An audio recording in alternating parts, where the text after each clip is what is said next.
The winter sunlight streaming through the windows of my shop, blooming grace, gently illuminated the colorful array of flowers.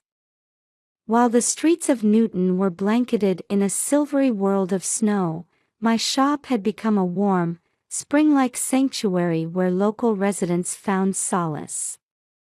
I was arranging bouquets with practiced hands, despite being 9 months pregnant. With Valentine's Day approaching, orders for red roses were coming in one after another.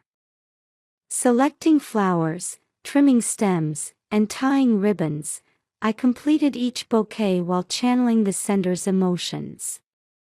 This work was my pride and joy. The shop was filled to bursting with seasonal flowers, tulips, anemones, and ranunculus. Though the cold still lingered outside, spring was already beginning to take shape within these walls.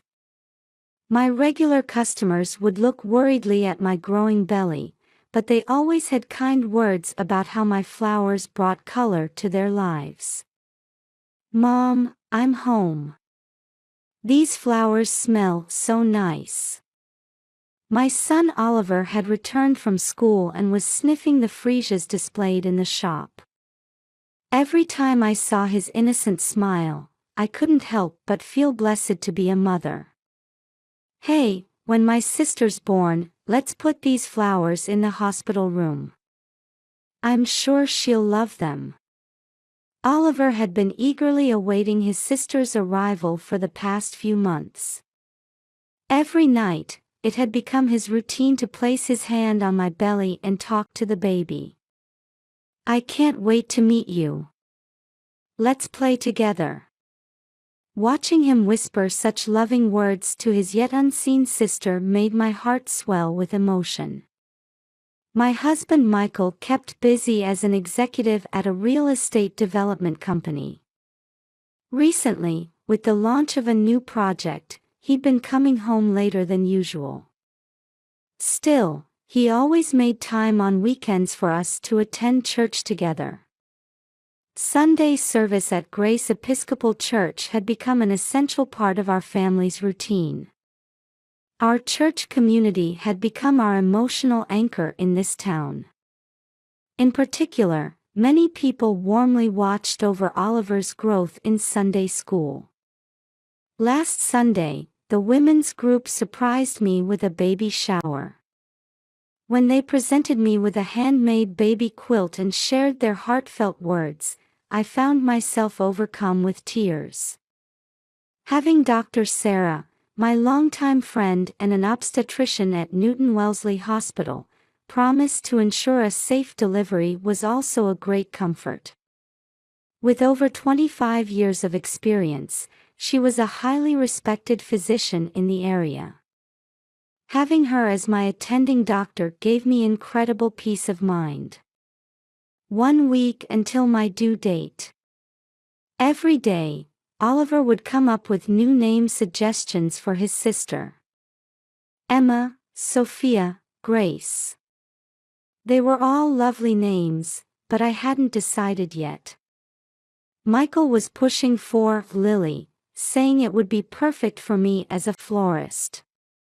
Indeed, Lily was a beautiful name, evoking the pure and delicate image of white petals. But I still wanted to explore other possibilities. The preparations for the birth were steadily progressing. As I carefully prepared each tiny piece of clothing, swaddling blankets, and diapers, my heart swelled with anticipation for our new family member. I had finished packing everything needed for the hospital bag. Of course, Oliver and I had already chosen flowers to decorate the hospital room, a small bouquet of pale pink roses and baby's breath. The gentle colors seemed to express our feelings about welcoming our new family member. At night, while putting Oliver to bed, I said a prayer in my heart. I prayed for his sister to be born safely and healthy, and for our family's happiness to grow even more. With mixed feelings of excitement for my unborn child and anxiety about the delivery, I drifted off into a peaceful sleep. The contractions began in the middle of the night. As I tried to turn over, a dull pain shot through my lower abdomen. The clock showed just past 2 a.m., 3 days before my due date. The pain started mild, similar to menstrual cramps, but gradually intensified. Michael, Michael. I woke my husband sleeping beside me. He showed a momentary look of surprise but quickly regained his composure. A light sweat had formed on his forehead. "It's all right, Diana. Take deep breaths. Let's time the contractions." While timing the intervals between contractions, Michael called the hospital. Meanwhile, I focused on controlling my breathing. The pain came and went like waves, with the intervals gradually becoming shorter. Cold sweat was seeping into my back, making my nightgown cling to my skin.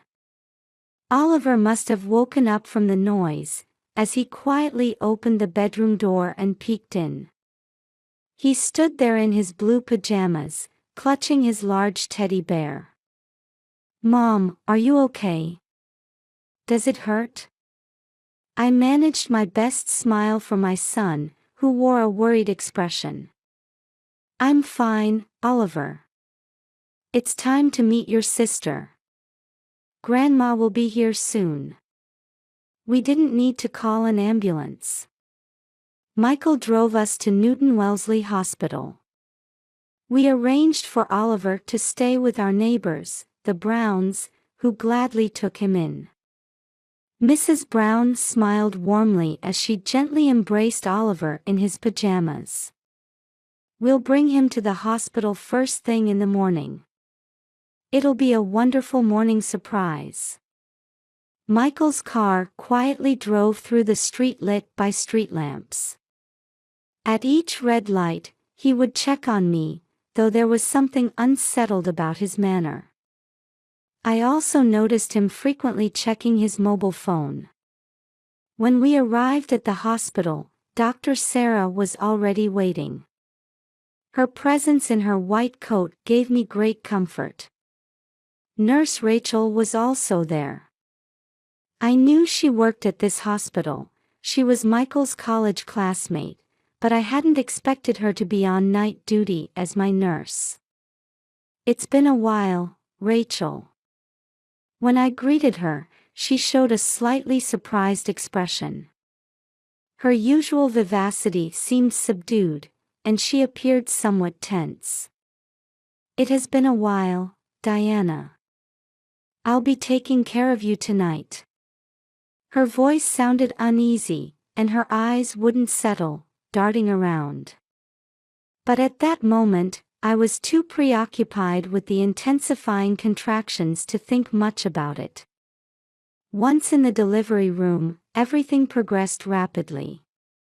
The stark white walls and the mechanical sounds of medical equipment made everything feel more real. Dr. Sarah's calm voice guided me through it. Michael stayed by my side throughout, holding my hand. However, his hand was unusually cold and seemed to tremble occasionally. "Almost there, Diana. I can see the baby's head." I could hear Dr. Sarah's voice. Though my consciousness was growing hazy from pain and exhaustion, I summoned my last reserves of strength. The delivery room's fluorescent lights seemed blindingly bright. Nurse Rachel wiped the sweat from my forehead, but her movements seemed unsettled. "One more push. Give it everything you've got." Then, the baby's first cry echoed through the delivery room. At that moment, I thought I saw Nurse Rachel and Michael exchange glances. But perhaps that was just my exhausted mind playing tricks on me. "Congratulations. It's a healthy baby girl." Dr. Sarah's voice sounded distant as I stared at the ceiling, completely exhausted. The baby was quickly taken to the treatment room, with Nurse Rachel accompanying them. Her departing figure seemed unusually hurried. After being moved to a private room, Michael went home to bring Oliver. During that time, I fell into a light sleep. Outside the window, dawn was gradually beginning to color the sky. When I awoke, soft morning light filled the hospital room. The light filtering through the white curtains announced the start of a new day. Soon after, there was a knock, and the door opened. "Mom!" Oliver came running in, dressed in his weekend blue shirt and black pants, his hair neatly combed. Michael followed behind him. Then Nurse Rachel entered, carrying the baby. Her expression was as rigid as a mask. "Here's your little girl." Rachel gently transferred the baby into my arms. As I felt the weight of this tiny life, tears welled up in my eyes. My child with her rosy skin. The unique scent of a newborn baby tickled my nose. "Oliver, come here. Let's meet your sister." When I called out, Oliver slowly walked to the bedside. His eyes should have been filled with curiosity and excitement. However, the moment he peered at his sister's face, Oliver's expression froze. His small body began to tremble slightly. "This is..." A trembling voice. Anxious eyes. My son's behavior was clearly different from usual. His eyes looked as if they were afraid of something. "This isn't my sister." Oliver's words fell into the quiet hospital room. At that moment, I saw Nurse Rachel's hands trembling slightly. "What nonsense are you talking about?" Michael suddenly raised his voice in an angry tone. The volume was disproportionate for a hospital room, and Oliver instinctively stepped back. I couldn't hide my confusion at my son's strange behavior and my husband's intense reaction. "Oliver, honey, what do you mean?" In response to my question, Oliver showed a frightened expression. At that time, Dr. Sarah, who had been checking charts in the corner of the room, furrowed her brow as if she had noticed something concerning. There was clear unease in her expression. Nurse Rachel left the room quickly without saying a word. Her gait had lost its usual grace. Michael also excused himself, citing a work call, but there was something like panic visible in his retreating back. As I held the baby in my arms, a small anxiety began to grow in my heart. Something felt off. Like seeing something through a fog, there was a vague, unsettling sensation. But at that time, I couldn't yet identify what it was. A week had passed since leaving the hospital.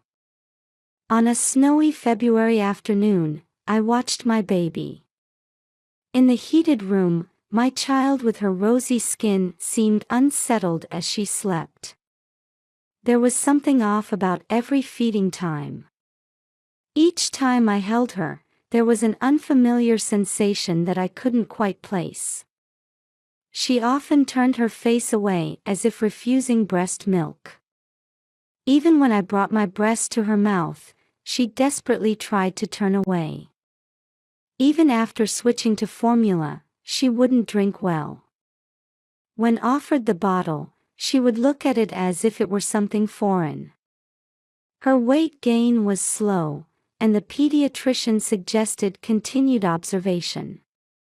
The words, "the weight gain is too low considering the birth weight," weighed heavily on my mind. The daily weight measurements had become a ritual that only increased my anxiety. A family photo taken right after the birth hung on the living room wall. In that photo, Oliver was the only one not smiling. That reality remained unchanged. Oliver continued to avoid any contact with his sister. When he came home from school, he would go straight to his room, and when the baby cried, he would make gestures as if covering his ears. His once bright smile had disappeared, and he began having nightmares. His teacher even contacted me to say, "He seems less energetic at school." "Oliver, would you help mommy think of a name for your sister?" "I still haven't decided." When I called out to my son doing homework in the living room, he stopped holding his pencil. His gaze slowly shifted from his math workbook to me. "Mom, she's not my sister." A trembling voice. The same reaction as when he first met her in the hospital room. Oliver's eyes held a mixture of anxiety and fear. Perhaps this child's intuition was trying to tell us something important. Michael's behavior was also concerning. Using work as an excuse, his return times were getting even later. Even on weekends, he was rarely home, citing emergency meetings. Though he occasionally held the baby, his gestures were unnatural, and he seemed to avoid even making eye contact. Sometimes I could hear him talking on the phone in the middle of the night. Once, when I went downstairs to get water from the kitchen, I stopped at voices leaking from the living room. "It's fine, no one has noticed, everything is going according to plan." Such ominous words disappeared into the darkness. As I looked through the mother-child handbook, something caught my attention. While checking the birth records, pregnancy records, and ultrasound photos, something felt wrong. The birth characteristics should have noted small birthmark on right cheek, but the current baby had no such mark. During these anxious days, I received a sudden call from Dr. Sarah. The phone rang, breaking the afternoon quiet. "Diana, I'm sorry, but could we do some additional tests on the baby? If possible, tomorrow." The doctor's voice lacked its usual calmness. There was an urgency to it. "Is something wrong?" I found some concerning points while checking the birth records. I'd rather discuss the details in person. Right after hanging up the phone, Michael returned home earlier than scheduled. When I told him about the tests, his expression immediately darkened. I could see the color drain from his face. "We don't need such tests." An unusually strong tone. The sound of him hitting the table echoed through the living room. Oliver ran out from his room and stood behind me as if hiding. "It's for the baby's sake. Just a precautionary test." Dr. Sarah is concerned too. "I've already decided. No tests. Don't talk about this anymore." Michael's abnormal reaction made my anxiety grow even stronger. That night, he spent a long time on the phone with someone. Though he kept his voice down, his irritation was palpable. The next day, I visited the hospital alone. Dr. Sarah invited me into her office with a solemn expression. Snow could be seen falling outside the window. "Actually, there's something very concerning." The doctor carefully chose her words while looking down at her documents. While checking the delivery records, I found several major inconsistencies. First, there are signs that the birth weight records were altered. Also, the records of the newborn's distinctive birthmark completely disappeared partway through. My heart leaped at those words. The coffee cup in my hands trembled slightly. Additionally, there are unnatural points in the night shift nursing records. There are several places where Nurse Rachel's records differ from her usual writing style. We also discovered there was a 15-minute gap between the nursery entry/exit records and the actual surveillance camera footage. The doctor continued, moving her mouse while facing the computer screen. I also checked the security camera footage. There were concerning scenes in the footage from the nursery right after the birth. Nurse Rachel's actions clearly deviated from normal procedures. The doctor paused there for a moment. She let out a deep sigh and gently held my hand.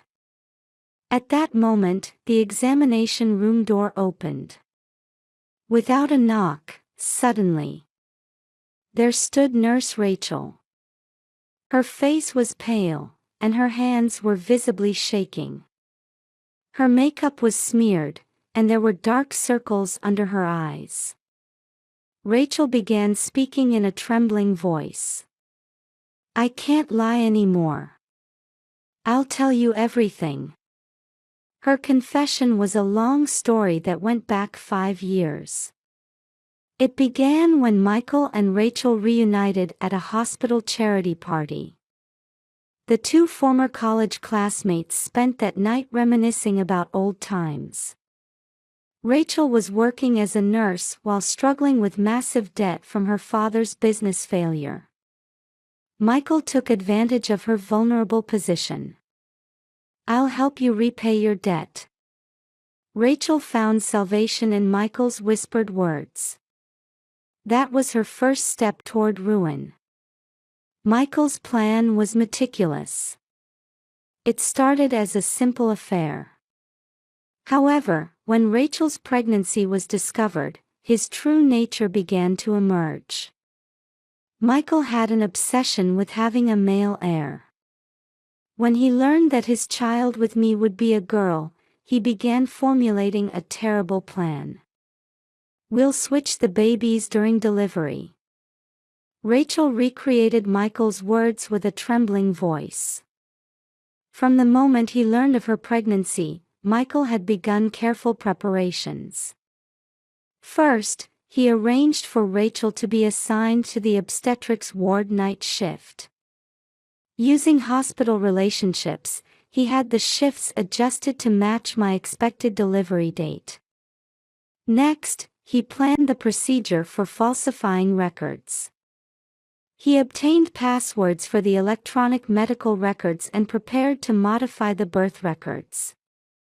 There were also serious flaws in the nursery's security. There was minimal staff during the night shift, and there were blind spots in the surveillance cameras. Though normally staffed by 2 people, sometimes it would be reduced to 1 due to staff shortages. Michael was well aware of these vulnerabilities in the hospital system. But why did you decide to confess? Dr. Sarah asked. It was Oliver's words. Tears welled up in Rachel's eyes. That child's pure intuition stirred my conscience. At that moment, the examination room door opened, and police investigators entered. They had already detained Michael at his workplace. The investigation was progressing at a surprising speed. The investigation chief, Detective Yamada, explained. Actually, when they received the report from Dr. Sarah, an internal investigation into Michael was already underway. His suspicious money movements. Regular payments to Rachel. Suspicious contact with hospital staff. Everything had been meticulously recorded. When we analyzed the security camera footage, we found decisive evidence. The nursery right after delivery. Footage of Rachel holding 2 babies. And after a 15-minute gap, the movement of a baby that didn't match the records. Everything had been captured. Furthermore, the investigation revealed problems with the hospital's systems. Night shift staffing, security system management, record verification procedures. Various issues came to light. Michael's interrogation revealed more detailed truths. As an executive in the real estate company, he had been involved in the hospital's new construction plans.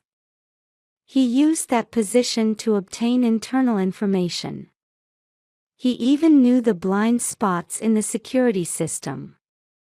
However, there was one miscalculation in the plan. That was Oliver's existence. A child's pure intuition had surpassed the adult's calculations. During the few days waiting for the DNA test results, I was tossed by intense waves of emotion. Rachel's baby was also a being I had loved as my own child for a week. My heart was torn between my feelings for that child and my desire to recover my real child. The police, viewing the situation seriously, established a special investigation headquarters. As a medical malpractice case, an unprecedented scale of investigation unfolded. Interviewing hospital staff, examining records, analyzing security camera footage. The investigators worked day and night to uncover the truth. The media reported extensively day after day. The shocking baby switch case, blind spots in medical care, medical professional betrays trust. While headlines danced across pages, the hospital held an apologetic press conference. The hospital director's voice trembled. As a medical institution, an unacceptable situation has occurred. We sincerely apologize to the victims.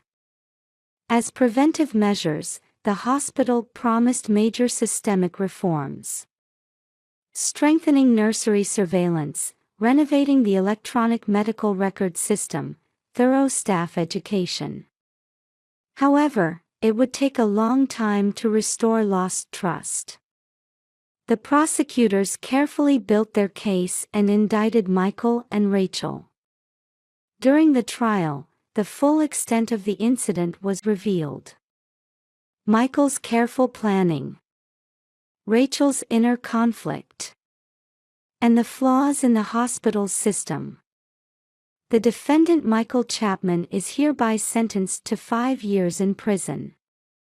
The defendant Rachel Wilson is sentenced to 3 years in prison, suspended for 5 years. The reasons for Michael's prison sentence included the high level of premeditation and the despicable nature of using his position. Rachel, on the other hand, received a suspended sentence due to her voluntary confession and the strong element of coercion recognized in her case. The reunion with my real child was an emotional scene. The baby being protected at Rachel's mother's house was a lovely girl with a small birthmark on her right cheek. The moment I held her, my heart cried out that this was surely my child. The DNA test scientifically proved that certainty. Dr. Sarah quietly announced, "There's no doubt. This is your real daughter." Oliver showed his first genuine smile when he met his real sister. "See, this is my sister." I couldn't stop my tears at those words. A month after the incident, I made a new decision. I decided to meet with Rachel's baby, the boy I had raised for a week. Though he was Michael and Rachel's child, he was innocent. I couldn't help but worry about his future in the infant home.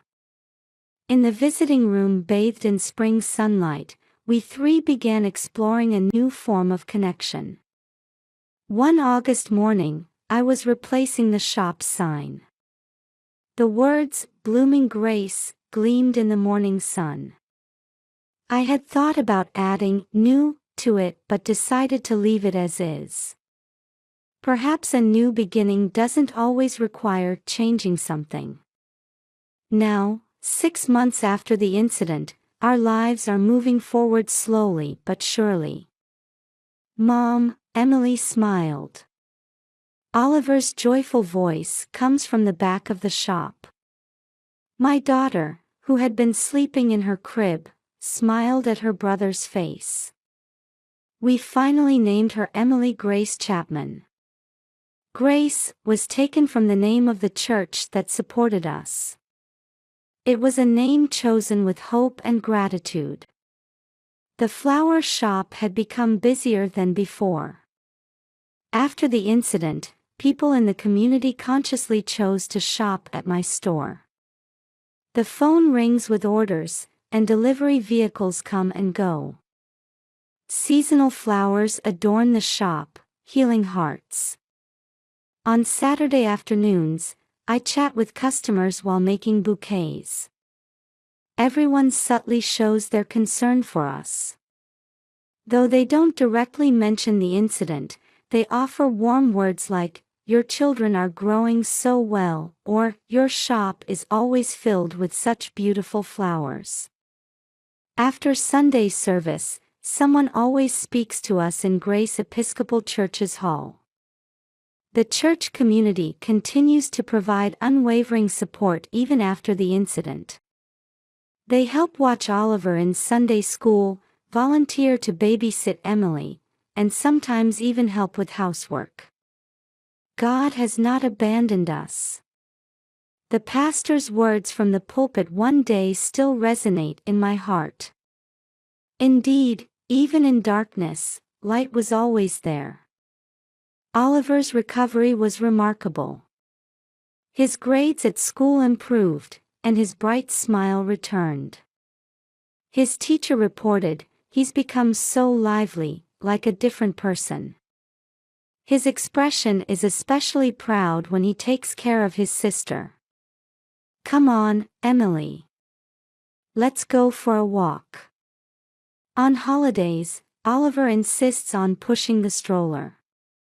Our daily routine has become taking walks to the nearby park, the three of us together. Emily is growing well. She nurses well, and her weight gain is steady. Though she still cries often at night, that's a sign of a healthy baby. The pediatrician gave her a clean bill of health, saying, "She's growing into a very healthy child." Meanwhile, Michael had begun serving his prison sentence.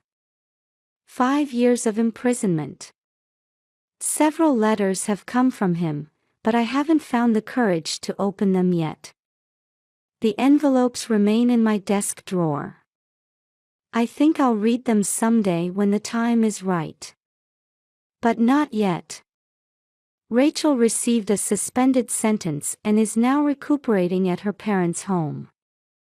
Her baby, the boy I cared for a week, I heard is in the process of being adopted. Sometimes I think about him.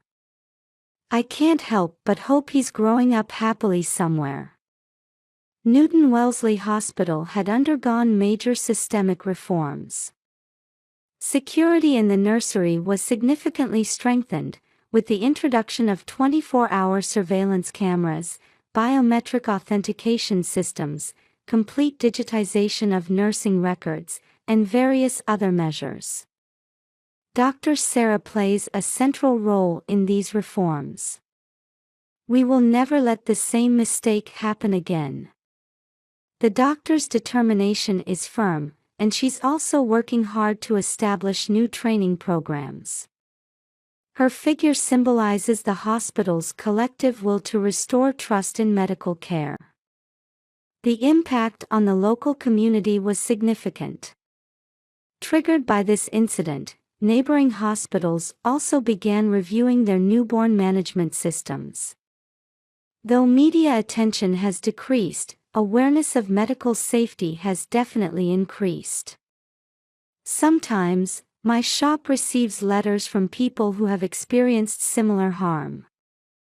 Your courage inspired us, thank you for revealing the truth. I write back to such words.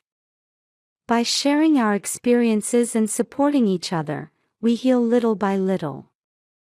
Looking out the window while arranging flowers, the summer sunlight turns the sunflowers in front of the shop golden.